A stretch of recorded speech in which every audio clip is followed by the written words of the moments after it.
Hey, what's up? You need a license for this to operate this? How much do they pay? Average maybe? Alright, 25. 25.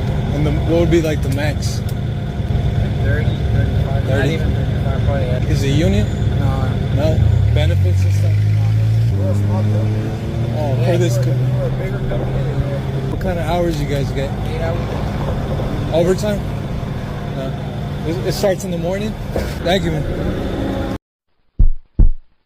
I am the tiger, man, the edge. And now you gotta get it back. And the way to get it back is to go back to the beginning. You know what I mean? Baby, now I got the flow. I'm about to pull up. He's wasteful cause. And I've been waiting so long. Now I gotta resurface. He ain't ready to stop. How the better we burn it. Cause I've been feeling cool time. I've been feeling cool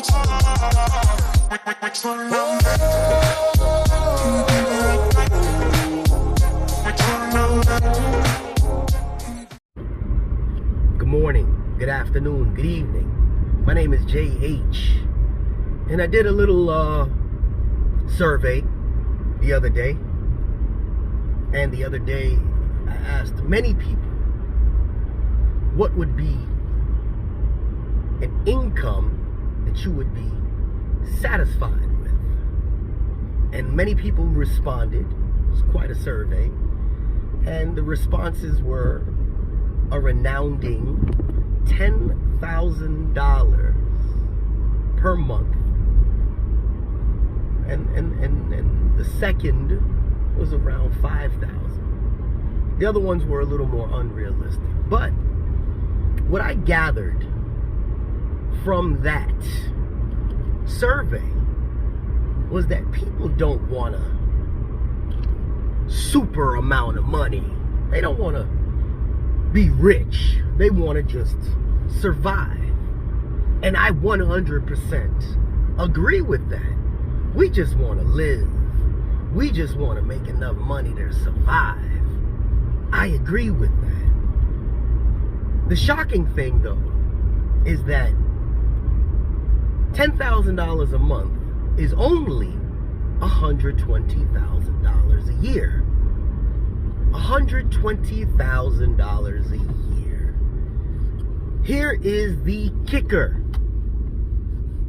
At the United States Postal Service, any and every craft can make $120,000 a year or close to it. The thing is, you have to work for it. You see, the question was very simple. What would you be satisfied with? If I said, hey, James, I'm willing to pay you $120,000 a year to take this position. And automatically, you say, well, hell yeah, I'll take it. I'll say, but you got to work for it. You say, hell yeah, no problem. But then when the time comes and you actually have to work for it, you're uncomfortable, you're tired, you're sleepy. Hey man, I need you in here on Sunday. You say, well, man, I got stuff to do. You see, this is one of those double-edged questions. We want that $120,000 a year, but are we willing to work for that $120,000 a year?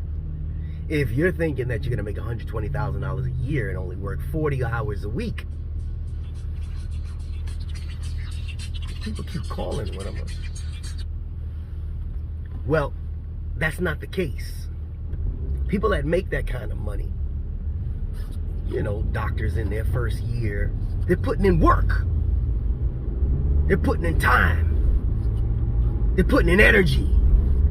They're sacrificing. They're doing things they don't want to do. But the question was, would you be willing to do what needs to be done in order to make that kind of money? And initially James said yes, but the stipulations did not suit his needs. So are we willing, realistically, to make $120,000 a year? If we could, by working for it, or would we just like it handed to us by working a basic 40 hours a week? You see, making $120,000 a year, working 40 hours a week, it's on the upwards of $50 an hour. Now, brings me back to one of my other questions. What qualities did you bring to the table besides your physical labor that entitled you to make $120,000 a year? A lot of people do not bring things to the table besides their physical labor. But the good thing is, with your physical labor, can you make $120,000 a year? The evidence is there. It is a resounding yes. Because you hear it. You read it in the comments. I don't make this stuff up. Is it everywhere? No. No, it is not everywhere. But what I did learn was that the areas that require more work or have heavier volumes tend to have more work. And if it has more work, that means more hours are available. And if more hours are available, that means you make more money. It's pretty basic. When they ask me, they say, hey Jay, do you want to work Sunday? I say, man, I got stuff to do. I got stuff with my kids. I got places to go. I got people to see. I'm turning away money. People say, well, money doesn't supplement or replace the quality of your life at home. And that's 100% true as well. But the question is, what sacrifices are you willing to make initially in order to get comfortable so that you can eventually enjoy your life at home? That's where we find the disconnect. The disconnect is in the initial sacrifice. The initial sacrifice to make that type of money. Every craft can make it. Maybe not the RCAs, but again, I could be wrong. Maybe in areas that have more work, they can.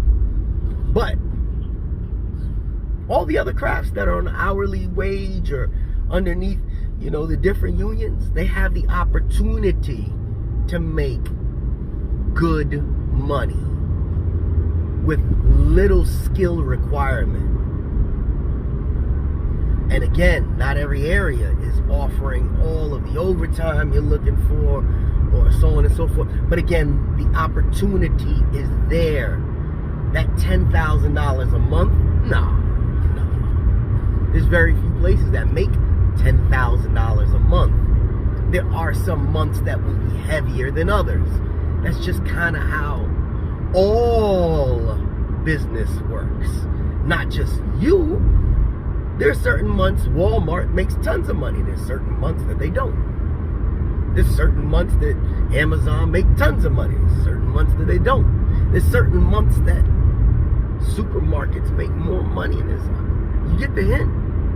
Everybody thinks about individual self. And can you make a steady $10,000 a month? Absolutely. Somewhere. We don't think it's going to be here, but there are some months that you can supplement it. So if you make $4 or $5 grand one month, there might be another month you make $7 grand. There might be a month you make $3 grand. But at the end of the year, once that gross says 10 grand or 120 grand, because you made initially 10 grand a month, then you'll say, man, I worked for every dime that I have. Did I lose anybody? I'm trying to tell you a story without telling you the story. Trying to pass on some information without directly giving you the information. It's there. $10,000 a month. It's there. It's there. But it also leads me back to the initial statement I made probably about 3 months ago. If you don't know how to manage $1,000 a month, what makes you think you'll know how to manage $10,000 a month? You got a lot to learn. I had a lot to learn. Many errors I made. Many errors you will make. But if you set it in your mind right now to try to learn about managing your money and your time, eventually this will make sense. But don't give up. This is the beginning of your journey. And hopefully, and I've seen it happen plenty times, you'll have some good stories a few years from now. Just read my comments. There's plenty of them. With that being said, this was a little something for you there, alright? This is JH with another one.